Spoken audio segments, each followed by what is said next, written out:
is Denny Santa Claus Smith, and we're here in East LA to listen to early East LA rock and roll music. Hi, I'm here with the producer writer. Sir, what is your name? Tom Waldman. And what is the Heartbeats based on? It's based on it's inspired by a true story of Cannibal and the Headhunters, a group from the mid-'60s out of the Romano Gardens housing project in East LA who had a song, Land of a Thousand Dances. And as a result of that song, they got on the Beatles tour and opened for the Beatles at the Hollywood Bowl. So Eastside Heartbeats is inspired by that story. I saw them in Chicago, White Sox Stadium. Wow. And they opened for the Beatles there also. Well, you can tell us what that was like.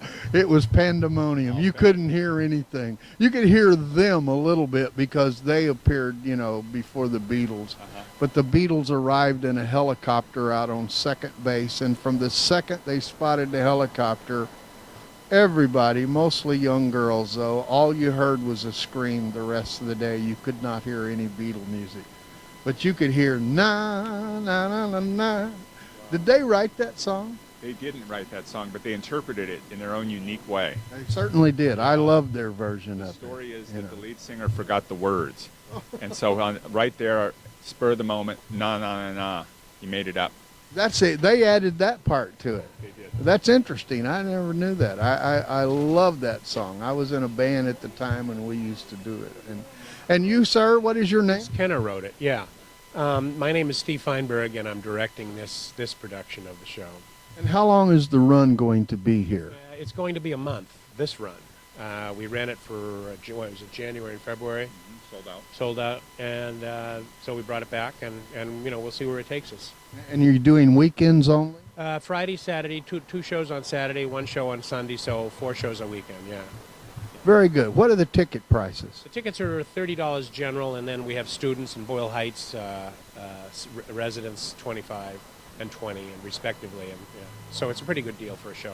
Very good. A lot of music, a lot of dancing, a lot of great acting, and everybody gets their money's worth in here. What is the running time of the show? It runs about 2 hours and 20 minutes. Yeah. And one intermission? One intermission, yeah, 10 minutes. Well, you heard it. They're going to be here for a month. This is in Boyle Heights. We're at basically the corner of First Street and St. Louis. And what's the end date? What's the last date? I think the last show is May 29th. Yeah. All right, so you have the month of May to get here. I'm anxious to see it. I've heard a lot about it. You heard me talking with the producer, learning about Cannibal and the Headhunters. This is kind of loosely based on them. I love them. Come to see the show. I know you're going to love it too. Thank you very much, gentlemen. Thanks so much. We appreciate it. Thank you. There's only one person living from Cannibal and the Headhunters. And who is that? Robert Jaramillo. And who was the singer? Who was Cannibal? I guess that... Cannibal was Frankie Garcia, and he had a street name of Cannibal. So that was a natural name for him in the group. And then the Headhunters just follows from that. So Cannibal and the Headhunters, 4-person vocal group, and really loved Motown. They were Motown guys, but you can't turn down an offer to open for the Beatles. And who were they signed to? They were signed to Rampart Records here in East LA label, and then Warner Brothers picked up Land of a Thousand Dances. It became a big national hit, and very big R&B hit. Black audiences particularly dug the song, so it was a big deal. Did they have other hits? Nothing like that. I mean, they released other singles, but Land of a Thousand Dances was their signature song. Sometimes that's all you need. When you have something that's big, you can live off of it the rest of your life. That's what I love about music. The song's 50 years old, and when you go, na, na, na, na, na, everybody kids today know what that is. They may not know who did the song, but that chant, they all know that. Yeah. So. Yeah. And... And are you part of this tonight?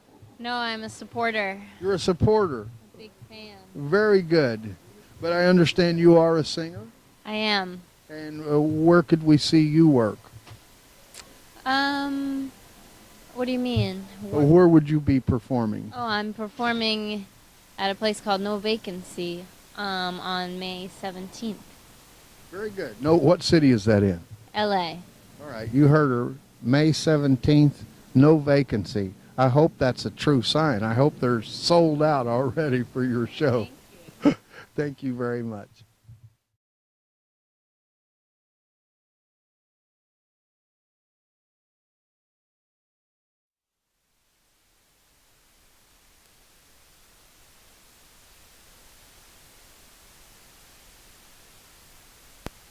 Some music, and I'll let you know what I think as always.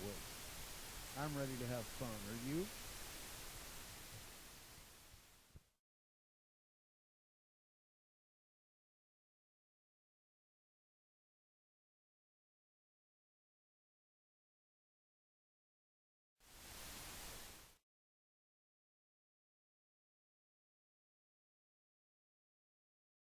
What is your name, sir? Kenneth Lopez. And what character do you play? I played Jimmy Ramirez. Oh, that's the lead, if Yes, I'm it not is. mistaken. Mhm. Yeah. It is the lead, yeah. That's correct. Were you familiar with their music before you did this play? You know, my dad's a band director, and one of the main standard charts that they play at football games is Land of a Thousand Dances. So I knew that song, but I didn't know the group. And I didn't know they were from East LA. I didn't know anything about the group. I just knew that one song.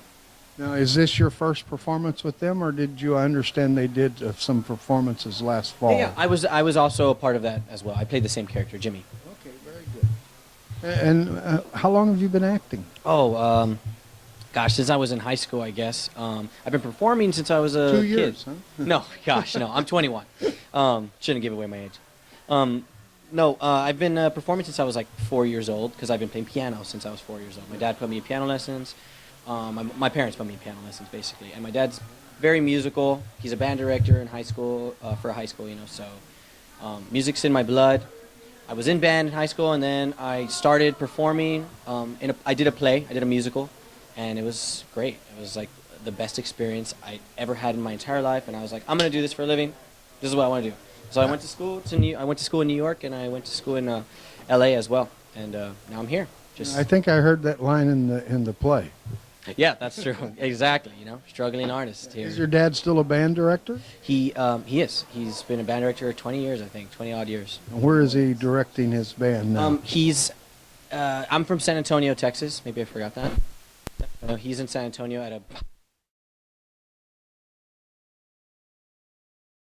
You had though. It was one of these.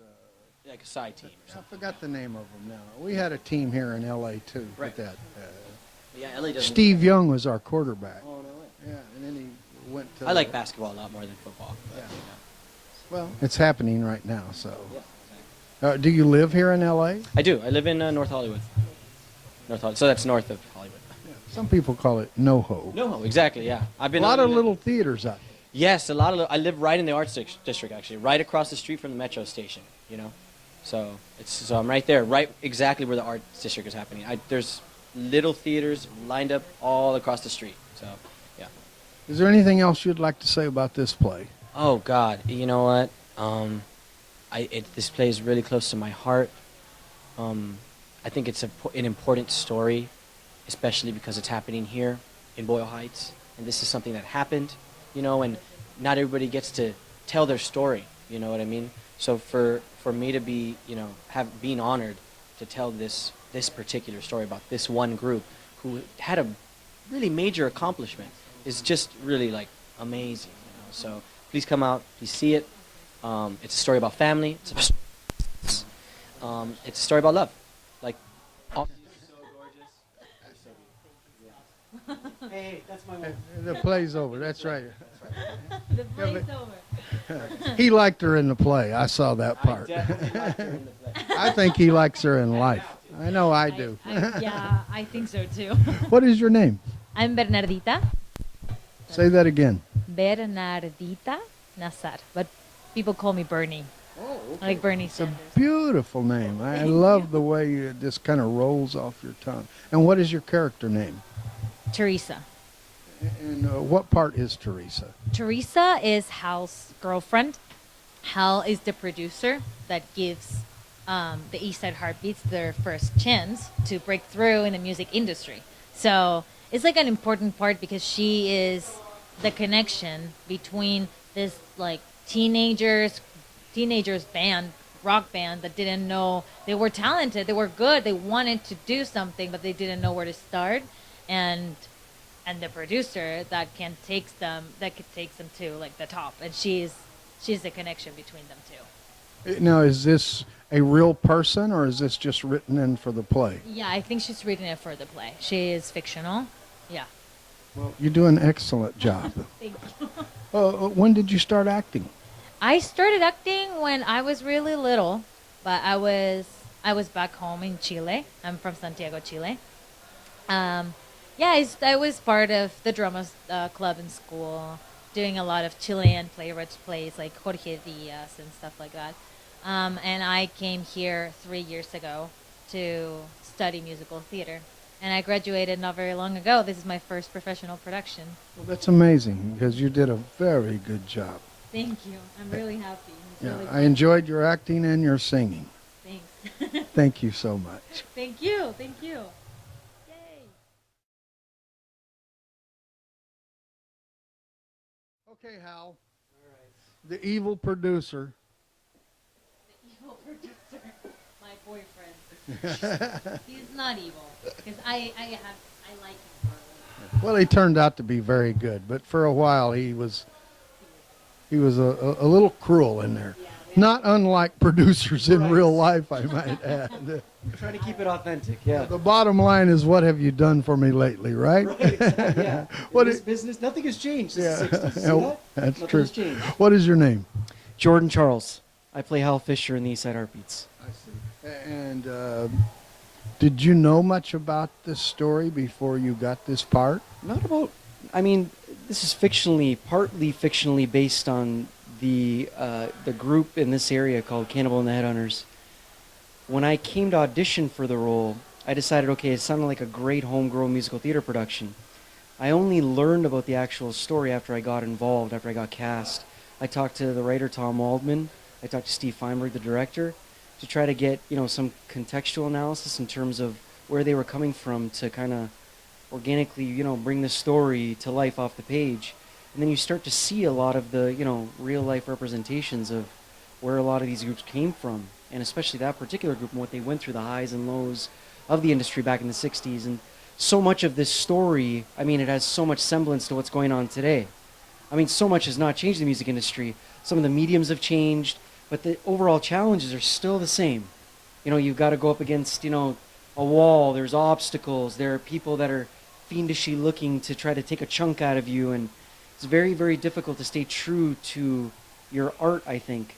And I think that carries through in this story. The main difference I would see between the 60s and now is that the labels had all the power in the 60s. Now, they still have a lot, but there's a lot of people who just self-publish now. They put their music out on iTunes and Amazon, and there was no way to do that then. You were truly at the mercy of someone like you. Absolutely. And so if they did right by you, that was great. But if they didn't do right by you, they usually had you in an ironclad contract, and there wasn't much you could do about it. It's so true, and I think, I'm not quite sure when the inception of unions came to be, but, I mean, if you were the talent back then, I think economically, contractually, I mean, you were at a tremendous disadvantage. I mean, it's almost like, the haves would understand the business and they would control the money and the finances. And I mean, if you had talent, you're musically inclined, but you were considered a have-not. So you're always at the mercy, knocking at the door of someone who has basically your fate or destiny in their hands. And I think that kind of leverage has changed somewhat over the years to where now talent is rising up, largely because the unions have, come to power over the years. But I think back then at its inception, oh my God, I can't even imagine what it was like to be a creative back then. It's got to be so difficult. Thank you so much. Yeah, thank you. I appreciate it. I enjoyed your performance, and I enjoyed the play. Excellent. Thank you. Thank you.